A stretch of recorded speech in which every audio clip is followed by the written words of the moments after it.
Good morning. Time for another garden tour. February 18th. I got some Mexican sunflower cuttings in there. And my worm bins over there.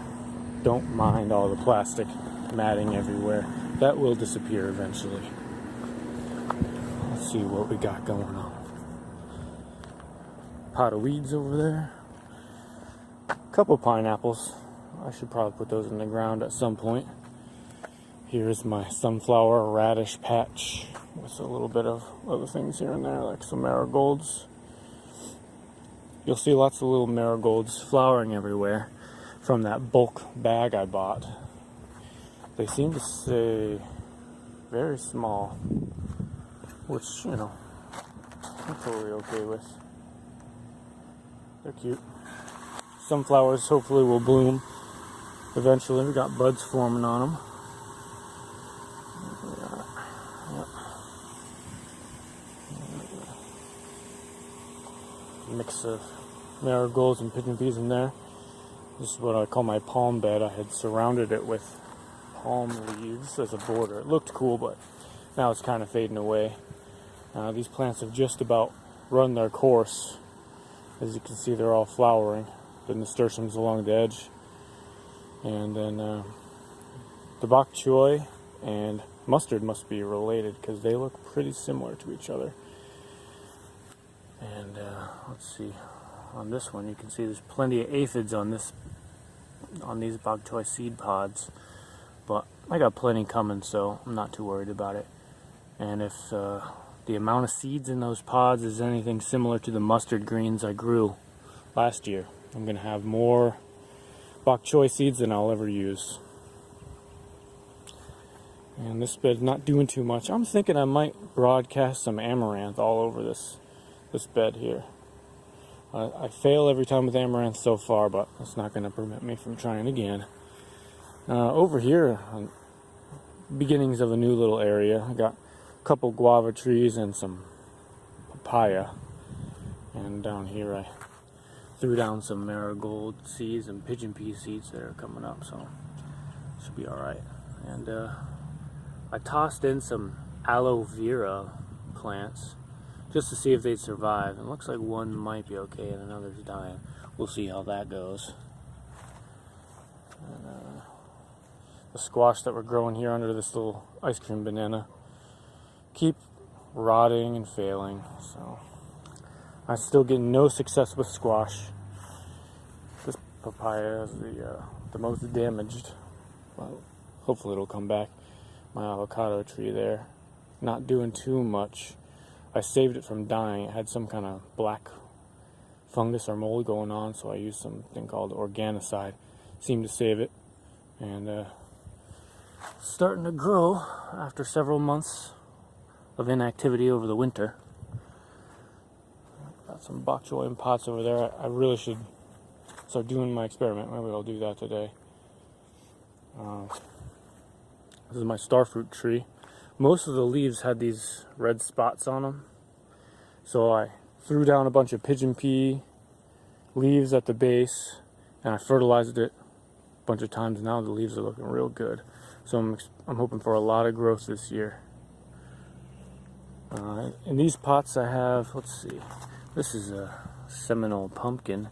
It's mixed with radishes and nasturtiums. And here I got a cool little nook in my garden with borage, marigolds, some mint down there, a chaya, and a katuk right there. I think they look cool together. Broadleaf is the borage. It kind of tastes like cucumber. Should grow into a pretty big flowering plant. I don't know how it'll do in the summer though, but it seems to be doing great right now. So this little row of nasturtiums here along the walkway is doing alright, but then there's one bare spot right there. A bunch of slugs or something were all over it, so I pulled it, and so far they haven't come back. I'm thinking that spot might be alright to put my purslane I have in a pot right now. As you can see, the marigolds from the seeds do just fine inside these cement planters, as do the chaya. You're going to see a lot of those in a minute when I get over there. I've harvested a few radishes, plenty of radish greens from this bed so far. Got some Swiss chard barely surviving in there, and still lots of sweet potatoes coming up. I've been cutting them, but I'm going to stop now, and hopefully I'll get some carrots. I think I put the carrots in around Christmas time, so that's a couple months. I'm hoping they'll be good and ready in one more month. We'll see. Over here, the old monstrosity of a cranberry hibiscus, and it's longevity spinach. That's my best one so far. There's the purslane I was talking about. I also got, I believe it's some sort of tropical lavender. We'll see how that goes. And I'm finally getting my first papaya up here. But look at that. There's some sort of gel on the outside. It means there's probably already bugs in there. I don't have high hopes. We'll see.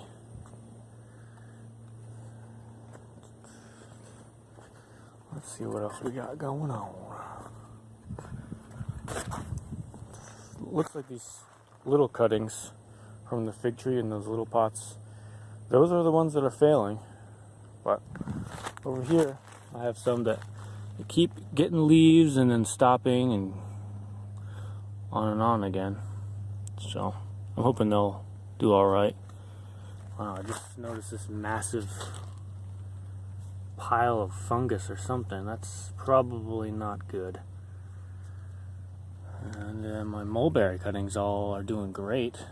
It's kind of hilarious. It got a little twig there already producing berries for me. I also got some money tree, aka Malabar chestnut cuttings there, and a couple over here that are going to do good. So that'll be a new plant I have tons of. I've already harvested from that rosemary that's like in between some pine logs. I think that's a cool little spot to have it. And all my moringa and all that is coming up decently.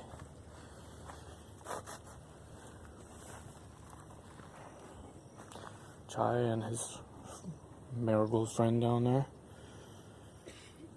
And this is the newest bed I have so far. Over in this area, I've been fertilizing a little heavier because I have a bunch of katuk and longevity spinach, and that big one you see is a pigeon pea that was growing from the ground before I put this bed here. And all these pigeon peas seem to not mind having several inches of soil put right up around their base. They're growing quite contentedly. I got bok choy is looking real nice over here. This is was planted at least a month after the ones you saw flowering at the beginning of this video. And marigolds from seed, doing a-okay. Bunch of squash sprouts over there too. We'll see how those do. I tend to just fail repeatedly with squash. And some mint or chocolate basil. Oh yeah, it's chocolate basil, I believe. Right here. And let's see. Along this outside row on the edge of my property, I put just a bunch of little chaya cuttings, all of which had no leaves. Now they're all coming. Haven't done anything to them. And the rows you see there are carrots and bok choy and radish. Something came by and harvested my radish. They all have cuts from them. So that's kind of interesting. I didn't know anyone would, or any animals that would eat radish greens like that. Maybe a bug. Mulberry's coming back nicely after his rest period. Tons of little berries. So I'm gonna have a lot of berries, hopefully available pretty much at all times. Oh, and one other real pleasant surprise I want to show you. This chayote. In that pot, I put some Dr. Earth fertilizer in there. It's going straight up the pine tree like I hoped. just barely clinging on to flakes of bark, basically. Got a leaf crammed in there. I'll see how he does. Pretty amazing, this plant. I'm looking forward to this becoming a staple of my food that I grow for myself. Got a couple of other chayote over here. They're not doing quite as good. I didn't put any Dr. Earth where I planted them. I've just been fertilizing with a little bit of human urine. Oh, I got some strawberries coming out here and there. We'll see if the ants get to them before I do. That's what happened last time. This is where I've been getting all my Mexican sunflower cuttings. That'll be all over my yard eventually.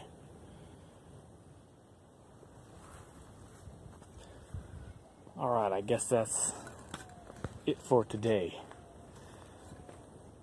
As David the Good says, may your thumbs always be green.